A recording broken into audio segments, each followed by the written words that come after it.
بسم اللہ الرحمن الرحیم۔ سورہ نساء آیت نمبر 131 سے 132 میں اللہ پاک فرماتا ہے، اور جو کچھ آسمانوں میں اور جو کچھ زمین میں ہے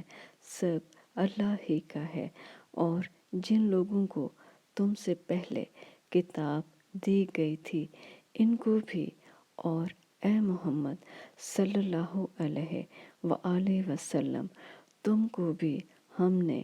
حکم تاکیدی کیا ہے کہ اللہ سے ڈرتے رہو، اور اگر کفر کرو گے تو سمجھ رکھو کہ جو کچھ آسمانوں میں اور جو کچھ زمین میں ہے سب اللہ ہی کا ہے، اور اللہ بے پرواہ اور سزاوار حمد و ثنا ہے۔ اور پھر سن رکھو کہ جو کچھ آسمانوں میں اور جو کچھ زمین میں ہے سب اللہ ہی کا ہے، اور اللہ ہی کار ساز کافی ہے۔